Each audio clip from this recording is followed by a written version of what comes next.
You're listening to Kerry Lutz's Financial Survival Network, where you get valuable information you just can't find anywhere else.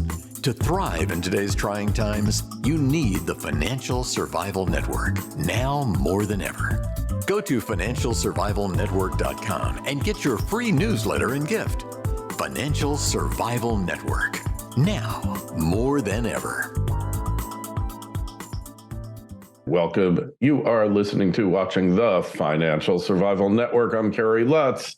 Well, we're mid-month now in November. Things are really hitting the fan. Inflation continues on unabated, despite the efforts of the Federal Reserve and the government to make you believe that it's abating. Well, here to discuss is Dee Carter, DeeCarterFinancial.com. Dee, great to have you back on the show. So what is the state of the world now? Well, thank you, Kerry. I appreciate you having me back. The state of the world is exactly as you put it. We are looking into a situation where we really don't know what's going to take place over the next couple of months. I expect the government's going to try to push through a lot of things between now and January the 1st. Because the House still has the Democrats in charge right now, and they're going to try to push a bunch of things through. The Senate is still 50-50 right now, even though we'll see what happens here in a couple of weeks. But we're still sitting on my daddy would say, the horns of a dilemma. We've literally got some things out there that need to be taken care of, but I don't think it's going to be done. I don't think you're going to see a lot taken care of that is good for the American people. You might be some things taken care of that they want to push through their own private little projects, but I don't think we're going to see much that's going to abate the inflation that's going to take away from any of the problems that we've got right now, Kerry. I think we're in for the long ride and a tough ride over the next. I think it's going to last longer than past January the 1st, even after the Republicans take charge of the House. I think we're going to see the stock market floundering around. It's down today, and it started out at 350 points down this morning. Oil is at $83 a barrel, and we can talk about that if you like. That's yeah, sure. Subject. But things are kind of I'm not putting my clients in the stock market right now, put it that way. And we're not investing in refineries either because they're not building any. Well, that's not true. They did build one little refinery here in Texas that opened up in January. But it only has the capacity of about 45,000 barrels a day. So, I mean, the last major refinery built was back in 1977 in Garyville, Louisiana. It has a 578,000 barrel a day capacity. So there's our problem. As one of my friends said, the elephant in the room is more like the donkey in the room because they're keeping us from doing the things that need to be done to make to give us back to where we used to be and being oil independent and that sort of thing. Well, I think it's more like the donkey in the White House and in the Congress, right? Yeah, it has a lot to do with it. They have their own thing going. The problem we've got right now with investors, and I that's what I deal with on a daily basis. No one wants to invest in. They're backing off on a lot of investing in energy because, especially in the oil companies, because they're throwing the renewable energy at us. Nobody wants to invest in something that may not be around 10 or 15 years from now. So people are backing off. I mean, that's the reason you're not seeing any refineries built. Nobody wants to invest in that project. It's a 10-year project. I mean, it takes that long to build one to get it online and doing the right thing. So it's hard to get that done. So the donkey in the room is keeping us doing it by throwing so many regulations at us.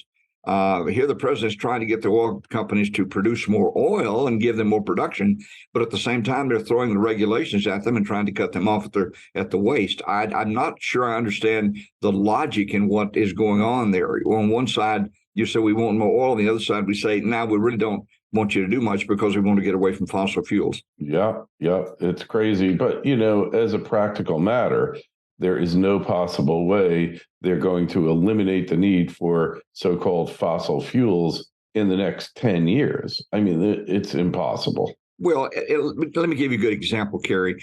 Wind thing is a big deal right now. We have a lot of wind farms all over Texas because we have a lot of wind over, not hot air, but wind. We have a lot of wind in Texas. Oh, that's in Washington, the hot air. That's in Washington, right.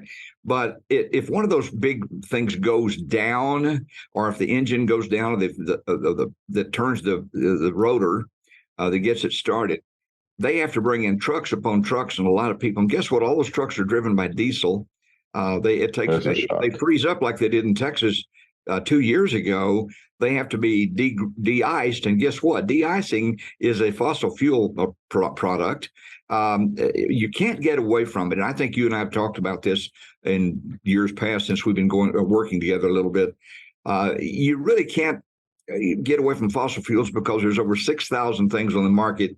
And if we started naming them that fossil fuels are involved with, it's amazing how many products that the American people consume daily and pick up daily and use daily that they don't even think about it are fossil fuel productions.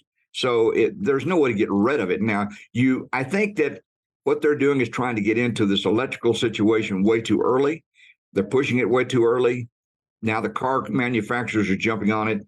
We got cars bursting into flames. We got problems with batteries. We got all kinds of difficulties going on, and yet they're continuing to push it. I think they're pushing it too fast. I do believe that probably not in my lifetime or your lifetime, but we will see cars running on electricity once they get to the car that'll go more than 300 miles without a recharge.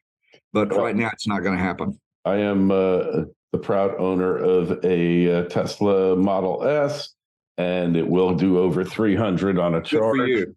And but I didn't get it to save the planet. I think that's absurd. Hey, in many ways, it is a better product than any. I agree. I just think it may be a little bit early to push that whenever you've got the need for fossil fuels out there. The diesel, for example, there's your main problem. They haven't been able to come up with the big trucks that can be pushed by diesel or by electricity as well as they can with diesel. And this country runs on diesel. It literally runs on diesel. Of course. Well, supposedly Tesla is going to be delivering its Class 8 rigs to PepsiCo. And to UPS, isn't it, or somebody else like that? Yeah, I think you're right. And I think that if they can get the problem solved, and if we can get away from the lithium batteries, and I read in an article just a couple of weeks ago that they're getting away from that. So perhaps the problem might be solved, but it's too early to do away with the fossil fuel industry right now. That's causing inflation. That's causing the economy to go down. There's all kinds of problems. You need to do these things one baby step at a time. Exactly. And really, the government should only provide incentives. They shouldn't be picking winners and losers. When we go back to our last energy transition, we switched from horse and buggies, horses, I would call it brown energy, and we switched to petroleum-based transportation economy, energy source. And there wasn't the U.S. government saying, all right, let's give up those horses. They're dirty. They leave waste all over. There's 5 feet of manure in downtown Manhattan, probably 15 feet in. There's still 15 feet of manure in downtown Manhattan. Yeah, exactly. In D.C., man, it's higher than ever. It's higher than that. But the government wasn't there pushing this energy transition. This was fully done by the market. And then the government said, oh, we need roads. Only the government can build them. And, they jumped on board and, they saw the benefits from a national security standpoint to many other benefits that accrued. But they weren't out there, really pushing this transition. They watched the market do it. And you can't have energy transitions that are fully dictatorial, pushed by the U.S. government. It doesn't work. Don't just survive, thrive. The Financial Survival Network. Osino Resources is a Ross Beatty-backed gold exploration company in mining-friendly Namibia. Osino's district-scale land package is situated near 2 producing gold mines, one of which Osino's management team previously developed and sold to B2 Gold. Osino's founders and management are experienced mining professionals who have already successfully developed and sold 2 companies in the past 7 years. Osino has an excellent shareholder base with Ross Beatty owning 20%, insiders 5%, and resource capital funds 8%. This is an exploration company with drills turning that you'll definitely want to pay attention to. Osino trades in New York under the ticker OSIIF and in Toronto under the ticker OSI. To learn more, go to osinoresources.com. That's osinoresources.com. This is the Financial Survival Network, the information you need to thrive now more than ever. I think that what we've got here is a group of people in Washington, D.C. that have not read their history books. You just gave a wonderful recap of what the history has actually done in the energy field, because it was market driven as opposed to government driven. And if they would allow the market to drive the situation, it would be better for all of us, not only those who are investing in the market, but those who are actually consuming the products. And I'm thinking that if they would just back off a little bit and let the markets do their work like they always have in the past, you'll find this transition to be much smoother and actually much easier down the road than it is to have it crammed down our throat. So I'm hoping that someone with a little bit more of a common sense will show up in the House of Representatives, and we'll kind of slow this situation down to where we can get a grasp of it, and our people can go back to investing in energy situations. Yeah. So I take it you didn't run for Congress this year? I'm running from Congress is what I'm doing, Kerry. No, I didn't run for Congress. I'm a little bit long in the tooth for that. Yeah. I was asked to run for Congress about 20 years ago, and the smartest decision I ever made was not to run for Congress. But Yeah. It's a difficult job, and I admire the people that get in there and do their job correctly. But they need to get some of these disincentives out of the way so that the market can do what it's supposed to do and what it's always done in the past, and guide us into the 22nd century, if you will, down the road. It's such a great point. I once made the huge mistake of running for town council. And the happiest day of my life, one of them was when I got defeated. Because I just realized no matter what you do or say, half the people in the world are going to hate your guts. So this is true. This is very true. Who needs it? So in the meantime, Dee, energy is the place to invest because nobody's investing there. I still think so. We still have some small companies out there. If you can look on the stock market, the Dow, and you can see some things going on there that are doing quite well. They're still drilling. We're drilling in West Texas like crazy everywhere you look. There's very few rigs that have been shut down. They're still out there working and doing their thing. And as long as oil stays over $80 a barrel, you're going to see constant drilling. Our problem is the refineries have reached capacity. And as they've reached capacity, they can't put the petroleum out in gasoline or in other products that we need. So we're overproducing what the refineries can refine. And there you are. There's our problem right now. All right. Well, I like your attitude. I do think energy is a place to be.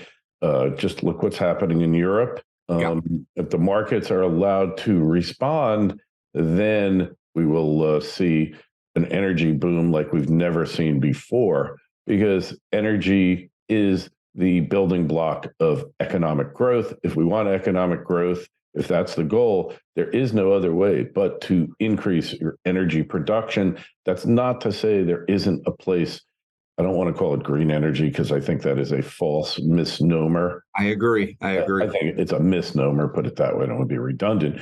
But really, you put the money into cleaner forms of energy, better use of coal. For instance, most power plants in the Northeast, there is no coal-fired power plants. There are no coal-fired power plants. They've been decommissioned. And that's not to say that's the right way. There's scrubbers. There's all sorts of ways that they can be made more green. And, a large portion of our energy comes from coal. Maybe in theory, it is cheaper to build, photo cells, solar cells, fields of them. But there's logistical problems. And then when you add in the cost of batteries, because you can only produce the energy when the sun is out, and if it rains, you're kind of screwed. So you add in the batteries, it becomes a very costly endeavor. But prices, batteries coming down. Again, how are we bringing the prices down? We're using energy to convert to other forms of energy. It's not like we're just getting rid of petroleum and switching to solar cells. It just doesn't work that way. It really doesn't work that way. And our biggest concern is we've seen five. Since the last big refinery was built, we've seen 5 big refineries close. We've got some small ones, but the small ones are only like 1/10 or 1/15 of what they could be, and we're not producing enough petroleum products there to make it worth our while. So, and people just don't want to invest in them right now, so they're backing off from the investment angle. They're investing in the drilling, but they're not investing in the refining process, and we've got to get back to that before this economy will turn around and do what I think it should do. And hopefully that's we can see something happen in the new Congress next year that will turn some of that around. Well, I'm not holding my breath for that. Oh, me either. What else do you do here? Energy is obviously one sector. Where else can you put your money? Surprisingly, and surprisingly, we're seeing it in the market in consumer purchases, and consumer buying has not gone down, and we're actually seeing some of that increasing in several different places in that sector. So we're looking at that. We're still looking at pharmaceuticals as a good place. Anything that has to do with health issues. It has been steady. It's not always up, but it's pretty steady. So we're looking at that area as well. So there's some other sectors out there. My advice to the people that are buying in and investing is to take a look at there's about 11 sectors in the market. You need to take a look at each one, decide which one fits your particular situation, because some people don't like to invest in one sector because they have maybe a reason for it. But they can find a place, and we can find a place for our clients regardless. And inside those sectors, as you well know, there's hundreds of companies that are, some of them are very good, some of them aren't. You just have to be careful what you choose. So we just kind of walk through them and get what we can find is the best one for our client. All right. Well, that's what we like to hear, Dee. The best place to find you is still deecarterfinancial.com. That'll work every day, all day long. So we appreciate it. All right. Well, there's a link in the show notes to this interview on Financial Survival Network. Click it, take you right to Dee's site. Always appreciate you coming on. If you've got a question for Dee, myself, on any matter, just shoot us an email, kl@kerrylutz.com. Dee, we'll talk to you again real soon. I appreciate the opportunity, my friend. Take care. Thanks for listening to Kerry Lutz's Financial Survival Network, your solution to today's trying times. For the latest, go to financialsurvivalnetwork.com. Financial Survival Network, now more than ever.